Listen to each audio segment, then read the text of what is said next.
Estas son 6 creepypastas que no te dejarán dormir, parte 2. Por si no habíamos tenido suficiente con la primera parte, vamos a por la segunda. Número 6. Anora Petrova.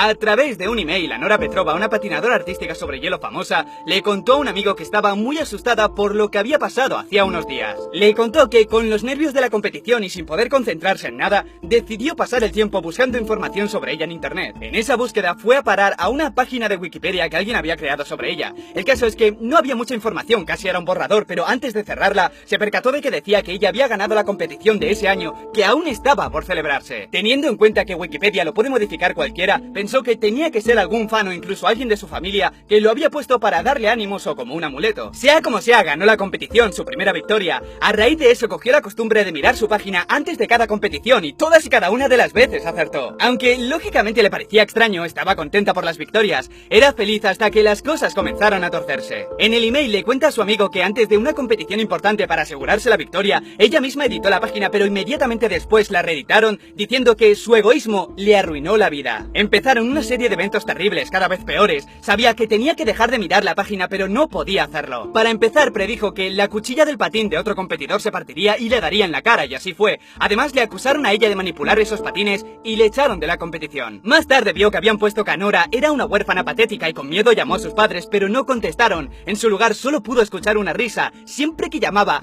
había alguien riéndose de fondo. Fue después cuando la policía le dio la noticia del accidente de sus padres. Se enteró que no había llamadas en sus móviles. Intentó de alguna manera rehacer su vida buscando algún trabajo, pero cuando miró la página para ver si lo iba a encontrar, vio que ponía que Anora había muerto completamente sola. Ella siguió mirando la página compulsivamente esperando que cambiase en algún momento, pero no cambió. La encontraron tiempo después en la habitación de su casa recostada frente al ordenador, que mostraba su página de Wikipedia. Número 5. Candle Cove. Un usuario con el nombre SkyShale003 creó un foro para hablar con personas que se acordasen de haber visto un show infantil llamado Candle Cove, un programa que emitieron hace 30 años más o menos. Quería hablar con gente que lo hubiera visto para saber si ellos también tenían pesadillas sobre el programa aún después de tantísimos años. El programa era un show con marionetas de bajo presupuesto. Aquello le daba un aire bastante siniestro, como ha pasado con otros shows infantiles. La directiva no controla bien el tema y terminan haciendo una aberración. El caso es que no le costó nada encontrar a otras personas que estaban como él. Se acordaban vagamente de los capítulos y compartían sus historias, pero de lo que más hablaron es del capítulo final. En él salían todas las marionetas del show a despedirse, pero de repente, sin ningún motivo aparente, se escuchaban gritos histéricos mientras se veían unas imágenes borrosas de las marionetas. Claro, aquella imagen los dejó llorando a todos, y tanto les impactó que no lo han podido olvidar. Algunos usuarios, entre ellos Mike Painter65, dijeron que le preguntaron a su madre por qué les dejaron ver aquello. Mike Painter cuenta, como los demás, que su madre se sorprendió mucho de que se acordase del show. Le explicó que cuando era pequeño lo que hacía era sentarse delante de la televisión diciendo que veía un programa de piratas llamado Candle Cove, pero no había nada. Todos los días durante 25 minutos exactos se quedaba mirando la estática. Número 4. El hueco de la cerradura. Le advirtieron que no mirara la habitación sin número, pero el hombre no lo pudo evitar. Resulta que al registrarse en el hotel, la recepcionista le dijo que de camino a su habitación hay otra pero sin número. Le dijo que pasase de largo, que la ignorase por completo. Le dijo que esa habitación se usaba para almacenar cosas. A él le parecía una advertencia extraña para hacer desde el primer minuto nada más entrar. Si era solo un almacén, bastaría con poner un letrero y ya está. Todo aquello no hizo más que aumentar su curiosidad. Si la recepcionista quería que se alejara, le estaba haciendo de pena. Cuando fue a su habitación y vio la puerta sin número, sintió la tentación de mirar, pero de primeras logró contenerse. Sin embargo, al día siguiente, al pasar de nuevo por delante, la intriga lo estaba matando y quiso saber lo que había dentro. Intentó abrir la puerta, pero lógicamente estaba cerrada, pero aun con la intriga, quiso ver lo que había dentro y miró a través de la cerradura. Cuando logró acostumbrar la vista, vio que lo que había detrás de la puerta era una habitación normal, como la suya. Y ya está, se termina aquí la historia. Tanta expectación para nada. No, a ver, sí que había algo. En la esquina había una mujer de espaldas apoyada en la pared. No había nada especialmente extraño salvo en la descripción de la recepcionista. ¿Por qué ocultar con tantas ganas una habitación normal? Al tercer día sintió de nuevo la necesidad de mirar, pero esta vez no lograba ver nada en concreto, solo un color rojo, como si la mujer lo hubiera tapado para que el pervertido no le espiase. Como si eso le hubiera indignado, como si su derecho fuese saber lo que había dentro, se fue a la recepcionista y le preguntó de nuevo por la habitación, contándole lo que había visto. Que le había mentido, que no era un almacén. La mujer empezó a contarle que hace muchos años un hombre mató a su novia en esa habitación y desde entonces no dejan entrar a nadie porque el espíritu de la mujer se ha quedado en la habitación. La describió como una mujer muy normal, pero eso sí, tenía los ojos inyectados en sangre, rojísimos. El hombre, pensando lo que le había dicho, supo que la mujer no había tapado la cerradura, sino que le estaba mirando. Número 3. No des información por internet. Pensaba que las historias de terror le ayudarían a educar mejor a su hijo. Siendo padre soltero no lo tenía fácil, por lo que usaba el miedo, las historias de miedo, para que entendiera el peligro que suponen algunas cosas. Un día, estando con su hijo, le comentó que le iba a explicar una historia. El chico ya sabía que le contaría algo de terror y en cierto modo ya se había acostumbrado a ello. Tantas historias sobre fantasmas y brujas lo habían insensibilizado. Aun con esas, el padre comenzó su historia. Colby le contó, era un niño que siempre que podía tenía un rato para hablar con sus amigos que había hecho a través de un juego. De este modo fue como conoció a Helper, un usuario del que se hizo amigo bastante rápido jugando con él. Después de un tiempo, Helper quería hacerle un regalo a Colby por haberle ayudado tanto en el juego, pero quería hacerle un regalo en la vida real, por lo que le pidió su dirección. El chico sabía por dónde iba su padre, que no hay que dar información a extraños. Pero aún así su padre continuó. Colby de algún modo se arrepintió de haberle dado la dirección y estuvo todo el día preocupado, así que en cuanto llegase la noche, aprovecharía ese momento para confesar a sus padres lo que había hecho, era lo mejor. Se tumbó en la cama y esperó a que fueran a darle las buenas noches. La casa estaba tranquila, podía escuchar la lavadora del cuarto de al lado y a su hermano llorando en la cuna. En ese momento escuchó cómo subían por la escalera y vio a su padre asomándose por la puerta de la habitación. Comenzó a confesarle lo que había hecho, pero notó que su cara era un poco diferente y no parecía mover la boca al hablar, así que se detuvo y le preguntó si estaba bien. Él contestó que sí, que no había ningún problema pese a que la voz le había cambiado. El niño, ya nervioso, le preguntó si estaba su madre y poco a poco ella también se asomó justo debajo de él. Nada más aparecer le pregunta, ¿vas a contarnos que le has dado nuestra dirección a Helper? Sabes que eso no está bien, Colby, ¿sabes por qué? ¿Sabes lo que hizo cuando vino? Nos mató a los dos nada más abrir la puerta. En ese momento las cabezas se balancean y ve cómo entra lentamente un hombre en su habitación y una vez dentro tira las cabezas decapitadas de sus padres y saca el cuchillo. Se lo pasó bien con Colby, no quiso matarlo rápidamente, lo fue apuñalando y cortando con el cuidado de no dar en puntos vitales, lo alargó más de una hora. Cuando se aburrió escuchó el llanto del bebé en la otra habitación y pensó que ya que estaba también lo mataría. Pero al verle, el niño dejó de llorar. Helper cambió de repente, cogió al niño como si llevara toda la vida haciéndolo pese a que nunca lo había hecho, y decidió que no lo mataría.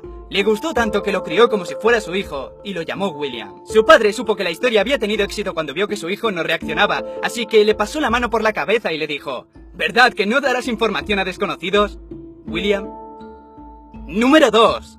La casa sin fin. Cerca del vecindario hay una casa abandonada que es conocida como la casa sin fin. Los chicos la llaman así porque ninguno de ellos ha tenido el valor de recorrerla entera, de llegar hasta el final. Aquí es cuando empieza la historia de David, un chico que fue retado a atravesar la casa. Si lo conseguía le prometieron $500. No estaba nada mal para solo tener que cruzar la casa de lado a lado, era bastante dinero. No era especialmente valiente, pero esos 500 eran muy jugosos y total, solo era una casa abandonada, así que aceptó. Todos estaban listos, David entró con decisión fingida pero que nadie pudo notar. Luego esos amigos se fueron a la parte de atrás para verle salir mientras uno vigilaba la puerta central. Una vez dentro, David vio que cerca de la entrada había una habitación con el número 1. Pensó que sus amigos habían creado como una especie de pasaje del terror y él tenía que seguir los números para llegar al final. Quizá le preguntasen algo para saber si había hecho el recorrido entero. Sea como sea, se metió dentro de la habitación número 1 y nada más hacerlo no pudo evitar reír. Habían puesto una decoración de Halloween muy infantil, arañas falsas, esqueletos de plástico desproporcionados, las paredes un poco pintadas con spray. Supo que si todas las habitaciones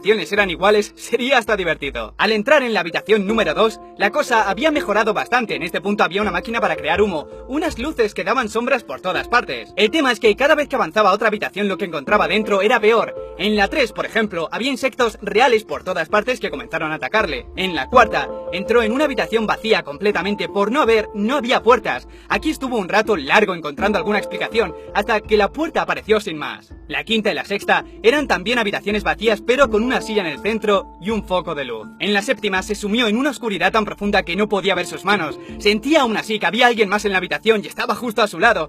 Podía escuchar su respiración. Con angustia comenzó a arañar una de las paredes como si tuviera la esperanza de atravesarla y pasar a la siguiente, aunque en ese punto no pensaba en continuar el juego sino en salir de esa casa como fuera. De alguna forma consiguió encontrar la puerta y la habitación número 8 es la que le empezó a romper por dentro. Lo anterior bien podía haber sido el terror y la angustia más grande que había sentido, pero cuando vio esto, pensó que estaba loco. Era como la 5 y la 6. En mitad de la habitación vio una silla con un foco, pero en este caso había una persona sentada y no una cualquiera, sino un clon de él mismo con el número 9 escrito en el pecho. Su clon empezó a rogarle que no le hiciera daño, que sabía lo que iba a hacer. David miró por toda la habitación intentando comprender aquello de algún modo. Seguía sin entenderlo, pero vio que debajo de la silla había un cuchillo. tardó bastante en darse cuenta de que no pasaría a la siguiente habitación si no mataba a su clon, y así lo hizo. Cuando le clavó el cuchillo, la lámpara se apagó y sintió como su clon se desvanecía. Debía estar en la habitación número 9. Allí permaneció inmóvil durante horas o días, ya no estaba seguro de nada, se había abandonado completamente. Pero al final, en toda aquella negrura, pudo ver una luz por un pasillo que le guiaba por otra puerta, pero no tenía número. No tenía muchas esperanzas, pero al atravesarla, regresó de nuevo al vestíbulo. Estaba todo como antes, pero había un cartel que le felicitaba por haber llegado al final de la casa, y además vio los $500 de la apuesta, por lo que supuso que sus amigos la habían dejado ahí. En un ataque de locura comenzó a reír de manera sostenida, no podía evitarlo, reía porque había logrado salir de la casa, reía porque tenía el dinero, reía por estar por fin de camino a casa, y reía de forma descontrolada cuando vio que antes de entrar a su casa, había un gran número 10 grabado en la puerta. Número 1. Mensajes.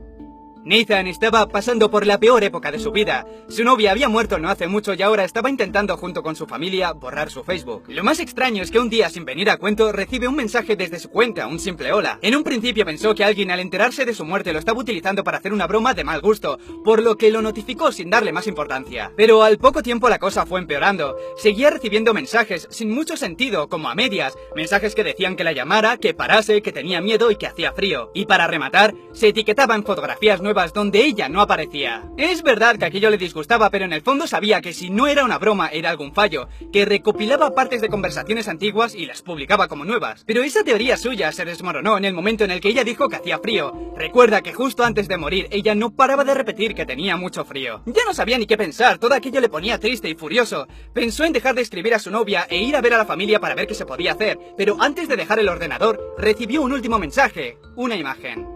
Una fotografía de la habitación de Nathan vista desde la puerta justo en ese momento, estando él delante de su ordenador. Y ya sabes, si tienes ganas de más, te dejo la primera parte justo aquí, por si tienes ganas de quitarte más el sueño. Y nada más, familia, suscríbete, dale a like si te ha gustado, un besazo y hasta luego. Se me va la olla. Hasta luego, dice. ¿Cómo puede ser que una frase que llevo repitiendo 3 años la diga mal ahora? Ay... Estoy loco.